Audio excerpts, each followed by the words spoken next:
This is always in. Hello. What is going on, everybody? Welcome back to Energy Hill Family Talks. We've been on a long break. We had Thanksgiving. Got a busy time in the office, end of the year. But we are back. Got Matt, Roman, and Alyssa. So we're here today. We're going to be talking about brand experiences, and we wanted to actually start with this video. First of all, as always, if you enjoyed the video, we're going to be showing you guys some brand experiences that we have seen in the past that we like. Goes all the way from, experiences within businesses that keep them going, and then other experiences that are short-lived but have larger impact. But before that, we want to talk really quickly, of course, as always, like and subscribe if you enjoy the video. But I want you guys to talk a little bit about, we are based in Tampa, and we are working with the Grove at Wesley Chapel, working with essentially these very large video boards that are very exciting. I don't know much about it, but you guys. So do either of you guys want to talk about what's going on with those? Yeah. So basically, create, like you said, it's an undertaking over in the Grove in Wesley Chapel. We've actually had the opportunity to bring over technology. It's called. It's a part of a viral video that went pretty viral years ago, based off the Wave art installations in South Korea. We've posted links to it a couple times, so you guys, if you want to just kind of go back in the history, you'll be able to find it. If you're on YouTube, you'll see it in the link down below too. Yeah. So we were actually approached by the company who makes the screens themselves, and then we've just kind of worked with them to bring it overseas, and now it's going to be put up in Wesley Chapel probably by 2021. That's what we're kind of looking at for the timeline there. Kind of wanted to tie that into the brand experiences sort of thing. Let you guys know what we're doing. Okay, so let's go ahead and jump into some of the brand experiences. You don't have to go to the screen yet. I just want to go to my notes. Okay, first one. And this one came, I don't even know, you might know when they started it, but at Disney World with the bands. So I remember going to Disney World when they didn't have the bands.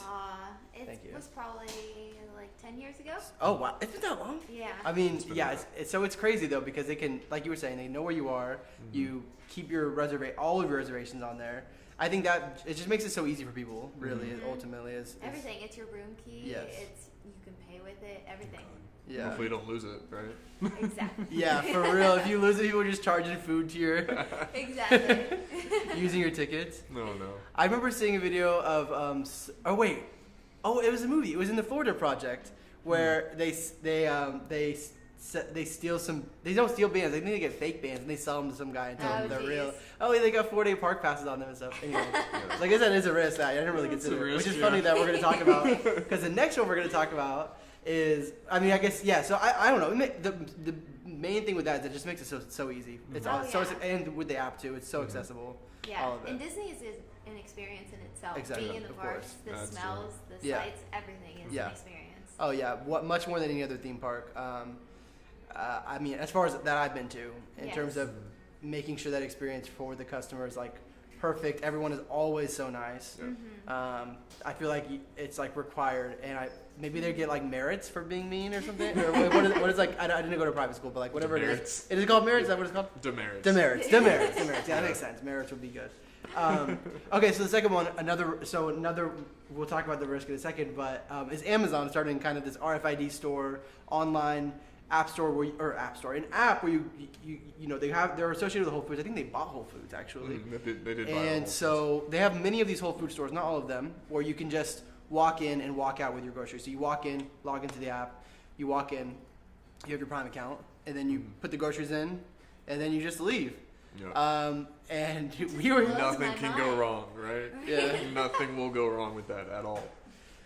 Just a regular shopping cart. You just throw it in and then it digitizes. Maybe that could be that's what we're wondering about, how, because I've never been into the actual store, but how it knows exactly what's going in. But I think the cart could make sense where in terms of maybe it can read RFID, but they're gonna have RFID on every product? No. Maybe. It's so confusing. It'd probably be a label if I had to guess. Like kind of how they do the security labels now. Yeah. If you leave the store, it goes off and you pass through little sensors and everything like Right. that. So if I had to guess, it would be like that. Only they would just log the information of what you're taking and then charge you. I don't know. It's a cool I idea, honestly though. see it going terribly wrong. Call me a skeptic, call me a cynic, whatever. I just see it going. It's a very horribly ideal. wrong. Yeah. I see a lot of loss and expired or something. Yeah. What if you're using someone else's Amazon account? I share my Prime account with my brother. I mean, there's going to be millions of reasons why that won't work out. So it's a very ideal picture of like how things could go. Mm-hmm. But it's a cool idea. But I think In a perfect the society. execution, I don't know how the execution necessarily go. In a perfect society, I think it's a good idea, but you know, we're clearly not a perfect society. Yeah.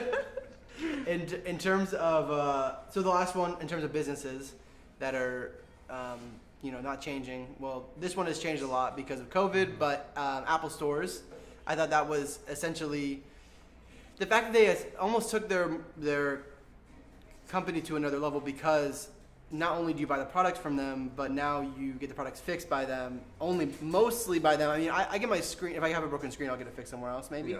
But other than that, like if there's a hardware issue, it's always going to go to the Apple store. So. Yeah. And not only that, when you buy a new device, they know everything there. If you have any questions, obviously, personally, I'm someone I'm going to go do my research. I know myself. I don't need to talk to anyone. But it's cool that you can go in there, you can go to the Genius Bar or whatever, and they can tell you what's wrong or anything like that. I don't know. And as soon as you walk in the store, somebody is there asking you what you need, making sure you're taken care of. I think another thing to note, before COVID, they were trying to take the Starbucks route. Like they were trying to design their space to have almost like cafe places, so then it's like you can go there and work too, or have meetings. It smells like IKEA hasn't done that. It sounds very IKEA-esque. Yeah, right? Of like, let's have a Swedish beautiful meatballs, space where we just hang out. Yeah. Yeah. I also think that also adds on to a design aspect of Apple, because you're never going to see the real Apple factory, which I'm sure looks beautiful, or not factory, but the headquarters. Factory might not look as beautiful, but the headquarters, I'm sure they look beautiful. But you get a little bit of taste of that when you go into each of the stores. They're each designed differently. They each are pretty well designed. I mean, they're very cool usually buildings. So okay, so then we'll go into some of the visual ones. Those are kind of the ones we're going to talk about. But so here are the shorter ones. This one is one that a lot of people have seen before, but they are the piano stairs. Volkswagen was essentially starting a campaign to get people to move, to go out of their way to get a little bit of extra exercise, essentially. And it did end up working by these piano stairs, which, are you on the video? Yeah. Okay, let me turn on. I don't think you're going to be able to hear the sound, but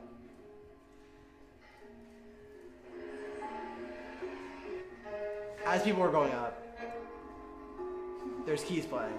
So pretty cool idea. I mean, as you can see in those videos, oh yeah, and there you go. 66 more people than normal chose the stairs over the escalator. As you saw in those videos, I mean, the escalator was usually pretty empty. People were like, oh, the stairs make noise. I got to try those out. So, I don't really know how to help Volkswagen, which is one issue with this. The other place we're going to talk about, like obviously, I don't really know. It was 2009 though, so maybe they were. 09, I mean, 09 was a weird year. What can I say? I don't know. No, I mean, I can understand it being, if it was like Get Up and Move or like the, NFL Let's Play or something like that, doing it. Volkswagen, not really sure what. But maybe they were trying to get out their there, persona is someone who is active and has an active lifestyle, and seeing that the brand conveying that could be positive in someone's head. Okay, so that's one. The one that I thought of as well is BuildABear, which the video is kind of like, oh, you guys saw my entire YouTube search history. Enjoy. And I'm just going to play this video. We don't have to watch it. I'll let the audience watch it. If you've never been to BuildABear, basically, it's not just like you go buy a bear. They're very expensive bears. They're like $30, okay? And someone hand stuffs it. As you can see, you put a little heart in there. You pray on the heart. You kiss the heart. You give it. Shop for clothes. You get a birth certificate. Yeah. I'm pretty it's sure they even beautiful. like do a little bath with like a Yes, sprayer, like a sprayer and like Carrier a brush and case to everything. take it away. Yes. You can color I it. kept that carrier case for my. Sounds like you've had a few of these. Maybe. Yeah. I had a frog and a dog. I had an army bear back when I was like 6.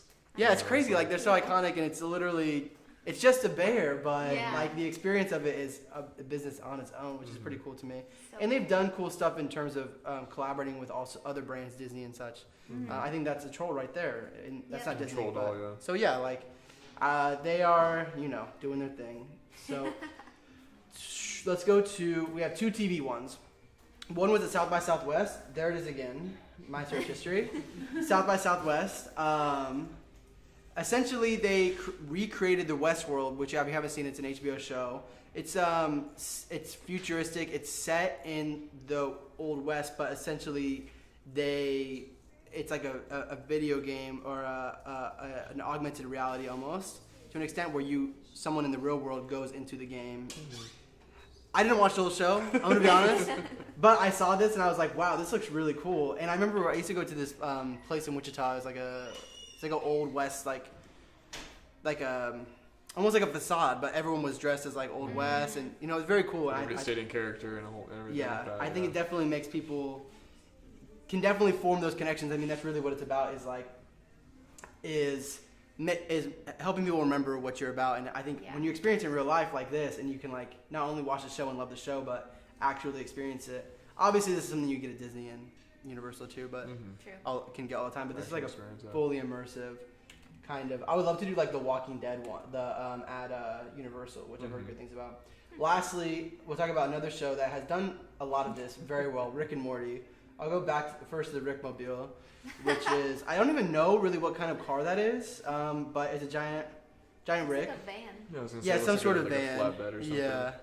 And then the Morty, which this is Mazda. Yeah. So yeah, some cross collaboration there for Mazda. Like I said, I don't know what the Rickmobile was. I know this was actually Mazda was in on this, but this one I don't know if it was with the car company or not. Mm-hmm. And then lastly, of course, we don't have a picture of, but the Szechuan sauce. Mm-hmm. Everybody's seen the video of the guy like losing his mind in the McDonald's, like pulling a shirt over his head, and jumping up and down in the bar and screaming. Yeah. There were some of those. I think once that guy went viral, there was more people doing it. Oh yeah, because they wanted to get viral. Yeah. Yeah, that's the thing. Everybody, once one person does it, it's rinse and repeat. But right. No, it's honestly brilliant marketing on both their parts. To CW, I guess Adult Swim by proxy, and then McDonald's. Obviously, McDonald's has been at the helm, and we did the what was it, the Travis Scott meal. Yeah, so they've been proven to know their stuff when it comes to marketing. And then obviously with the scarcity, like they only had a certain amount of Szechuan sauce. I don't think I've even had it. I never had it. The Mulan release when I was a kid. Like it's been out for a minute, and I still haven't even tried it. So I mean, the way that they go about the scarcity and the demand is very smart. Yeah, very smart. I'm pretty sure it's orchestrated, but hey. Right. Oh, for sure. It's got to be, I think. Yeah. I think also the creators of that show, I wonder how much they had to play with it or to do with it, because I think they're very smart in terms of getting their message out there. They go on podcasts, cross kind of like, like same target audience. They're going to go on those podcasts and that sort of thing. Dan Harmon. Yeah, they know their audience for sure. They definitely know their audience, and they know how to connect with them. And I think that with Szechuan sauce, I mean, I'm sure they weren't expecting McDonald's to take it and make it again, but at the same time, they knew that everyone knows what Szechuan sauce is, and everyone knows McDonald's, so let's make it a big thing. Obviously, it got bigger than I'm sure they ever dreamed, but they knew that they could target kind of these bigger brands and piggyback off them to an extent, a little bit, So definitely works. Lots of people. I mean, the shirt I'm wearing, Supreme, they piggyback off of. I mean, this is a Silence of the Lambs logo. They just took it and they just put it on a shirt. It's like they just piggyback off people. Charge so $400. Yeah, now $400. Oh, now they $400. Anyways, yeah, it's. I mean, it's not a bad idea for a show like that to piggyback off of bigger brands. But, anyways, that's the gist. You can check out again the Crate. Crate. Yep. The advertising, digital advertising. So energyhill.com/crate with a K. If you guys want to look it up, go ahead. It's going to be very cool. I saw it in person for the first time 2 weeks ago. Oh, nice. And it is gigantic. I mean, we say 24 feet in the air. You don't really realize how tall that is. It's 24 feet in the air? Yeah. Oh, my gosh. Yeah, 24 feet tall. I think it's about 40 feet around. So very cool. It's a very, very exciting project. I can't wait till it's done. So. Cool. All right. Well, don't forget to like and subscribe, of course. Follow us on Energy Hill for more marketing content, and we will see you guys back here next time. Actually,